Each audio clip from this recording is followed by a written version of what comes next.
Oh, good morning mga lods. Meron naman tayo dito ang schedule for today, Sunday po, ng TMX 125 Alpha CX.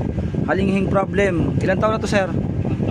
5 years po. Yan, kita nyo naman, oh, masariwang sariwa pa yung motor. Yan, 5 years, pero sakit talaga ni Alpha, halinghing problem. Yan, ayan sila, sir. Sir, tagasan, sir? Shout out taga Tagaytay, Nicopins gas station. Yun, oh, shout out po sa inyo mga sir. Ayan, gawin natin, halinghing problem na naman. Laging issue ni Alpha, patibayin natin. Ayan ang mga idol, bali nalilisan natin. Ito yung original ni Skygo na magandang gasket. Tapos ilalagay natin ay pang Euro na class housing. Tapos yung kanyang steel bushing na gagamitin ay Rossi Macho.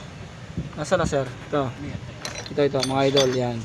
Ito ang pinakamatibay na steel bushing ni Rossi Macho. Yan, dalawang steel bushing, oh, yan, oh.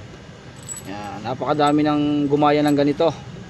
Wala namang problema, talagang mas matibay kasing gamitin ito mga idol. Yan, kaya nagkakaroon kami ng idea. Tapos yung ikakabit sa mga TMX, matibay. Yan, sharing lang natin. Yan, oh, mga idol, steel bushing. Tapos tresera, papalitan na rin namin ng tresera. Kasi may tama yung tresera niya, yan, ano, dyan. Ito mga idol, oh. Yan. Kasi sabi ko, nakita ko mga idol, meron ng tama, may ribaba na. Sabi ni sir, palta na para isa na. Yan. Okay, pang Skygo, ilalagay natin. Alright. Ayan mga idol, tapos na yung project natin. Kay sir, oh. Yan. Makakada mo, sir. Yun. Oh. Wala lang nangaw-ngaw. Ayos na, oh. Wala na. Normal na, oh. Yan, oh. Wala na. Okay na, sir. Next project daw namin dito, panggilid naman. Panggilid naman siya, next project.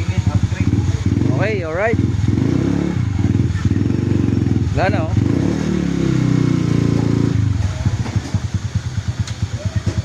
Alright. Tapos na, ang ganda ng style, oh, para siyang kay Fraser.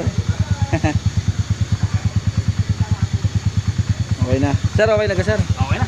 Okay na. Uwi na kami Tagaytay.